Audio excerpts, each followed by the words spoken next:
Let's get going. Okay, let's do it. Tiffany, great to meet you. Thank you so much for taking a minute after the show today. I appreciate it.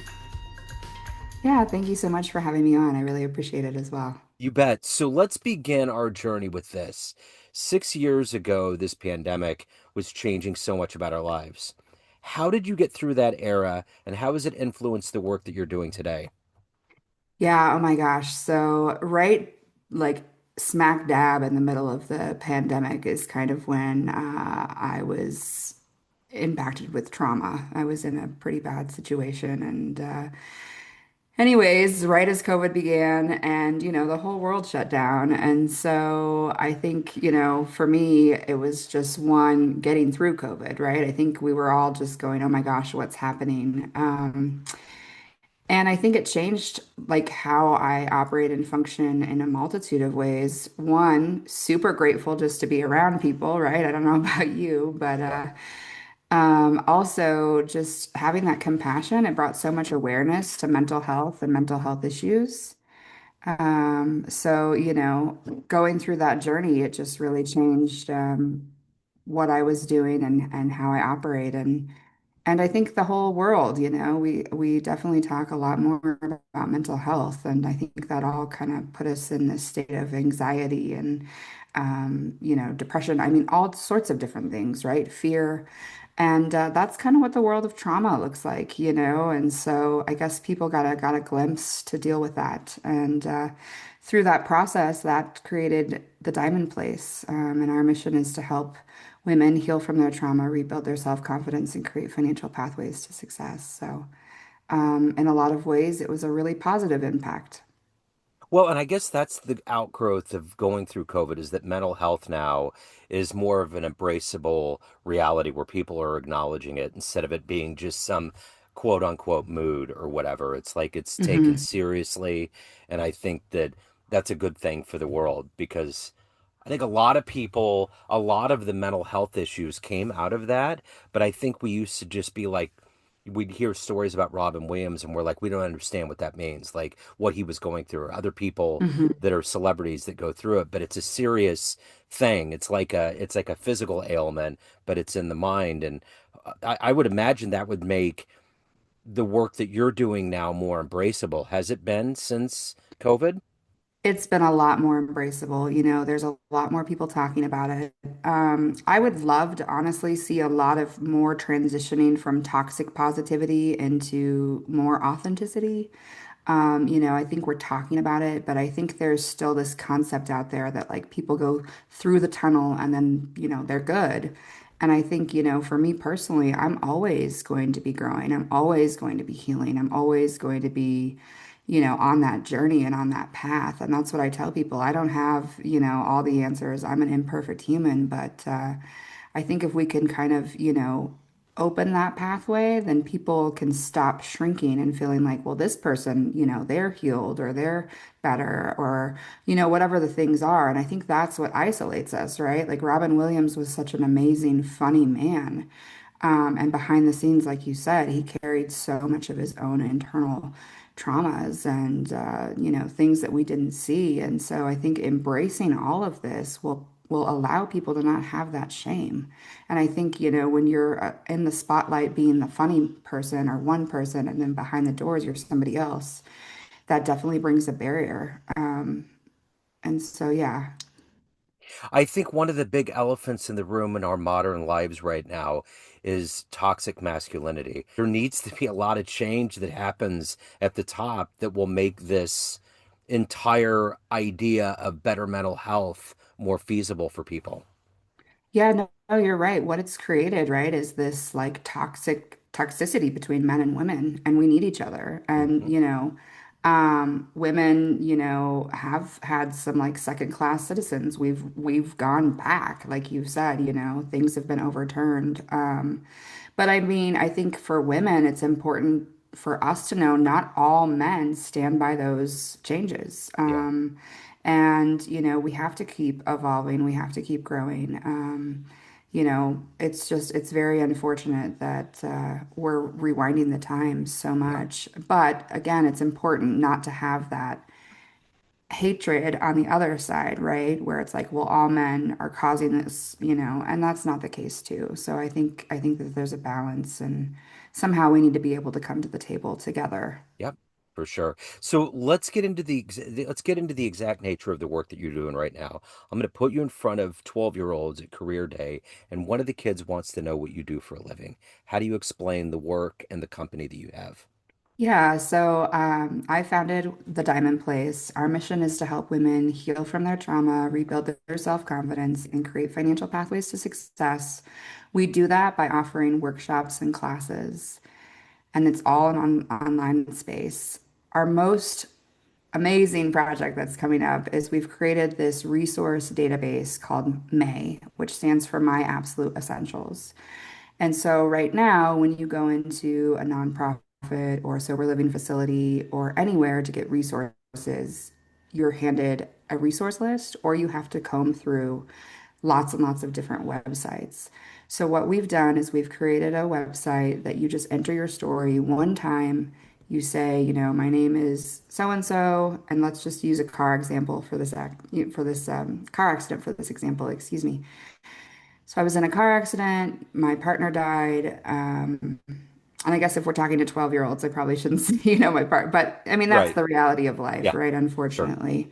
Um, and so what it does is it walks you through your steps and what your process is. So do you need, funeral arrangements, housing, like a job? Where do you get job skills? How do you get a cell phone? I mean, just all of the things that you need.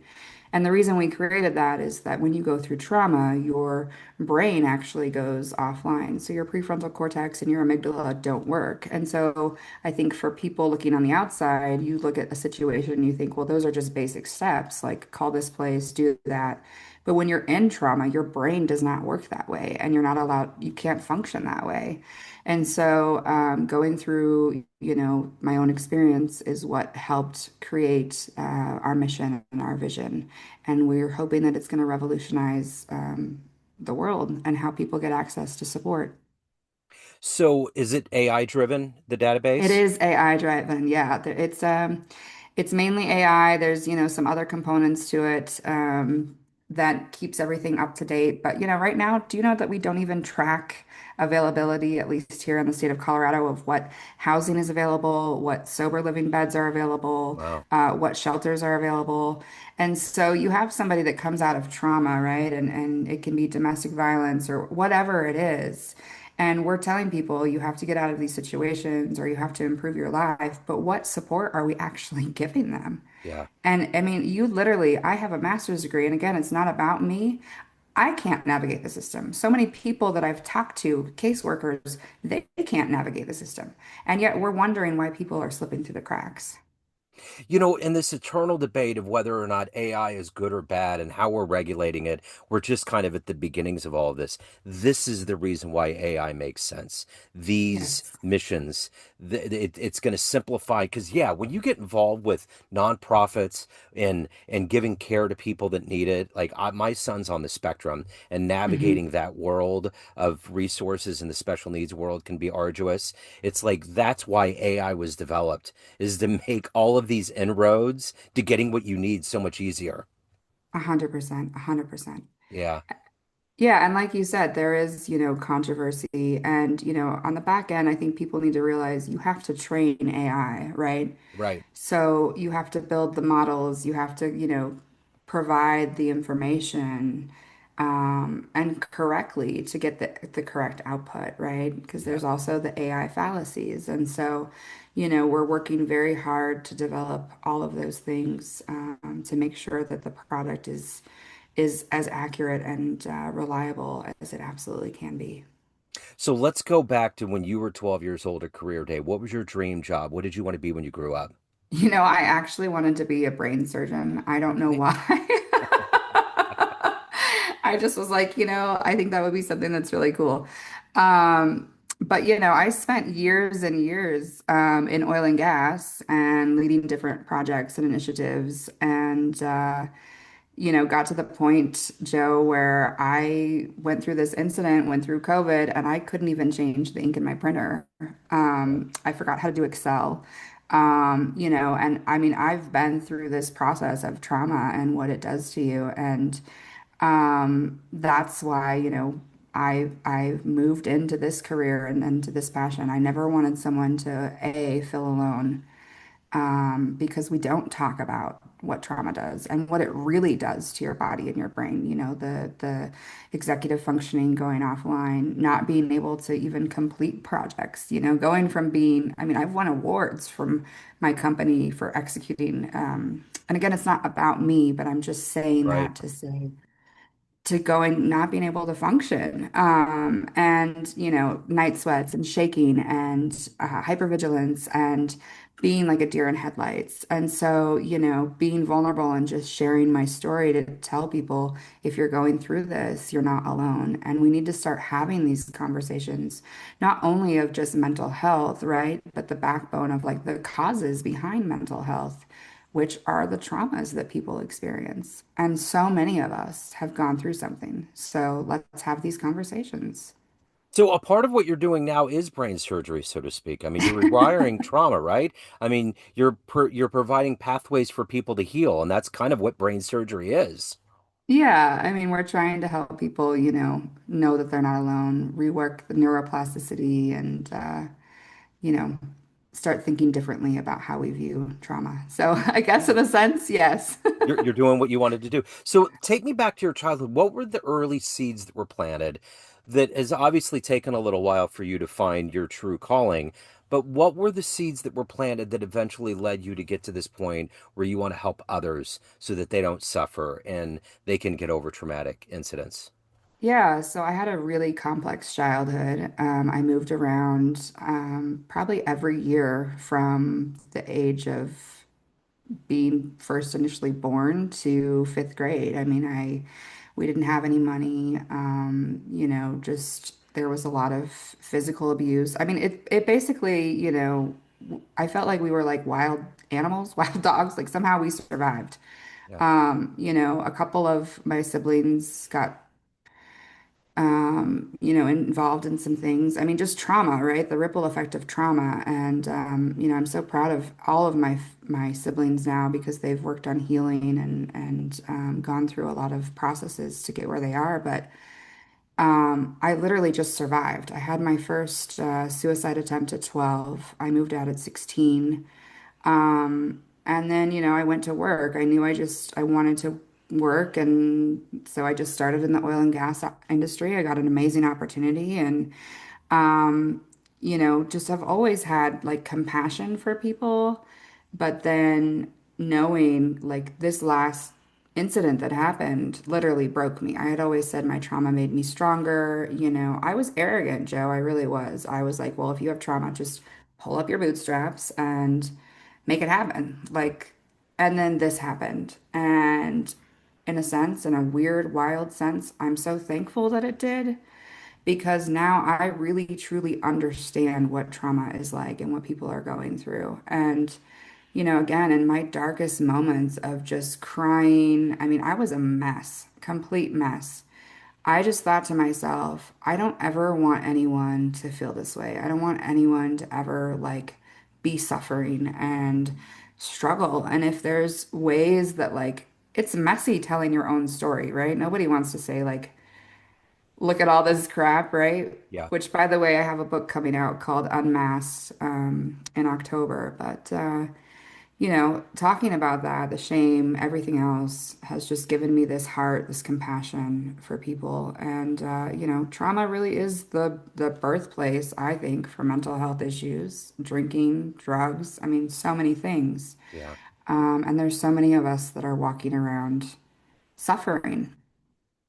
There's a lot of people that would hear the story that you have and they would think, well, how could you forgive or how could you be thankful that it happened? Those kinds of things. It's a base human emotion. But I think if you don't get to the point where you're at right now, you give power to the other people or the situation. And when you do that, you truly don't heal. You're not going to get over it. You're not going to evolve, right? I mean, Yeah, yeah. No, and I've been absolutely angry, Joe. Very mad. I mean, to have what happened and have your brain impacted to the capacity that it did. Yeah, but I realized at one point along my healing journey, I'm the only one suffering in this anger. I think we think if we hold on to that anger, it's going to protect us, it's going to make us strong, it's going to make us, whatever we think, right? It's going to just do something for us. But I realized it was me that was suffering holding on to the anger. And so, I think, yeah, like terrible things. I'm not saying we should walk around. I'm not saying, forgive everybody and what people do is wrong, or right, rather. But holding on to that anger just hurts us because those people that have done those things, maybe they were going through something, it's the ripple effect, right? It's either childhood things that they learned, their own traumas, addictions, right? Addictions play a huge part of that, substance abuse. I don't think people, like just wake up one day and are like, oh, I want to do this or do that. And maybe they do, but again, it's the ripple effect of trauma, generational trauma. And so, I can't hold on to that anger because that anger makes me turn into like that. Does that make sense? Yep, And be totally. angry at the world. Yeah. So who's been that inspirational force that's allowed you to navigate and define your place right now? Yeah, I mean, I wouldn't say like I've had an amazing mentor. I've had a really, really good friend that has, helped me listen to me, I would say 1,000 times. There are family members who, when I've called, like my brother Daniel, he's always answered and he's listened to me. And, honestly, I was always the glue for my family. So when I went through all of this stuff, they didn't know what to do with me. Yeah. And so, there's just been people in my life, and I'm sure there's so many more that I'm not naming and not thinking of off the top of my head, but just the kindness of people listening and supporting and, giving opportunity that, had I not had, I probably would have been quite honestly homeless. I mean, it just was that bad that I Yeah. wasn't functioning. So, So writing the book, what was it like to relive that? I mean, it's one thing to get the story out, but because when you write, mhm. you literally have to go back you almost have to take a time capsule back. How did you do that, and how does it feel now that you went through that? Does it feel cathartic? Yeah, I mean, it's hard, right? I mean, because your brain, whether I want to or not, Joe, that's the thing. My brain is going back. Our brains are so amazing, right? Yeah. That's our survival, that's our protection mode. So my brain is going back to that craziness of trauma, right? The wild world of trauma.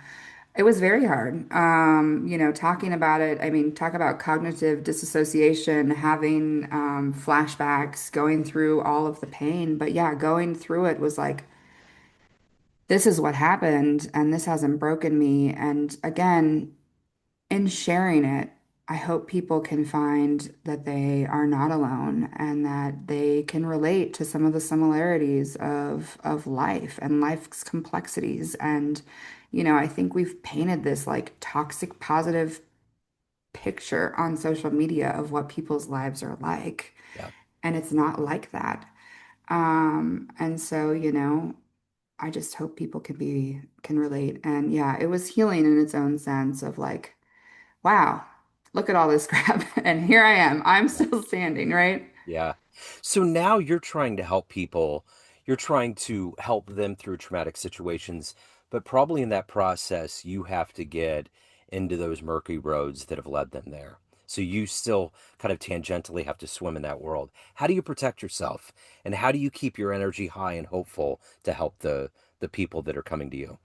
Yeah, so I mean, I wake up every day like a songbird, I love music. I wake up so thankful to be alive. I didn't share this, but I also have AIH, and which is pressure in my brain from what Yeah. happened, and ankylosing spondylitis. So I'm just thankful to be alive. And so every day I play music. I'm like the birds, I'm up and and then I do cold plunging. And there's times definitely where, when you see the dark side of the world and you're in the dark side of the world, it is hard, right? It's definitely hard. I'm not gonna lie. But you always have to find the beauty. You always have to look because in the dark there's always the light. Yeah. It just may be harder to find. And so I'm not going to lie and say every day is like rainbows and butterflies, but it's just having that gratitude for being alive, having that gratitude for, being able to listen to music, being able to help make a difference. I literally wake up every morning being like, I'm alive, Yeah. like, Yeah. so. For sure. So let me ask you this. If you had a dream tonight and you ran into an 18-year-old version of you, you walked into a room and there was a film projector and you clicked play and a 60-second highlight reel of the life you've lived that's led up to where you're at right now was right in front of you. Would that young version of you believe your life turned out this way? I don't know. Let's see. That's a really interesting question, Joe.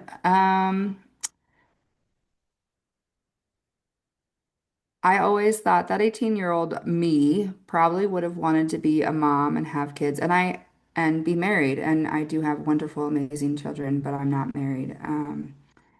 And so I don't know, and obviously I wanted to have a career too. But I think I'm so much prouder of the woman that I'm becoming. I don't think I ever dreamt that I could create this social enterprise and this software that's going to help so many people. Like, I just didn't really dream big. I was just, kind of surviving. And so I wouldn't change anything. I think, maybe I would like find love a little sooner after everything happened, but I don't know. I wouldn't change anything because it's given me the heart and the compassion. And again, obviously I have my moments. I'm human, but yeah, that's a really Yeah. tough question, Yeah, Joe. right. No, yeah, certainly. So let me ask you this.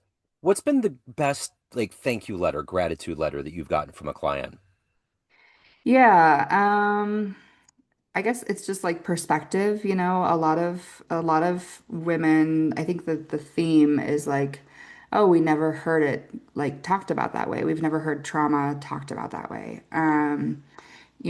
So eliminating kind of that shame, right? And being vulnerable and kind of putting a different, because I think it's like so textbook. It's so like you have trauma, these are your DSM-5 codes, like, and in that we've labeled all of these people. And so I don't know, people just say that it's like more of a fresh perspective and they've not heard it talked Yeah. about that way. So if that helps, then I'm happy to be kind of that guiding light on that. Sure. So Tiffany, after this long winding road you've been on, everyone has this idea, this perception of you. Family, friends, clients, everyone you work with, but you're the one that's the driving force behind what we see. What's your perception of you? Who do you think you are? I'm definitely a kind person, but I mean, I have dualities, right? Like I have boundaries, I have things, I'm an imperfect person. Some people would tell you that they love me, and some people would tell you that they don't love me. I think that's anybody, right? And it depends on the times of when you meet people. Sometimes people are going through things in their life when they're not the best version of themselves, right? But somebody else met that person at another time. And so they do like them. And so, I think I'm determined. I think that I keep going. I'm resilient. I do have a heart of gold. I mean, I love people. I really, truly do. But I also have my moments. So, it's just, I try to grow. There's always room for improvement. I'm always looking to what can I do to heal more? What can I do? I mean, even in my relationships, how I show up, right? I mean, I'm not dating, so how do I show? It's just, and there's different versions. Like I'm sure, I love being a mom and having kids and I don't know. So it's a complicated. So Yeah, hopefully nice, kind with a bit of spice. I like it. So the diamondplace.org, is that the best place for people to go if they want to delve into more? Yep, thediamondplace.org. Okay, excellent. I will put that link in the show notes. Tiffany, thank you for your story. Thank you for your time. Best of luck with everything. I appreciate it. Thanks, Joe. Thank you Yeah, so much for having me. you bet. Bye.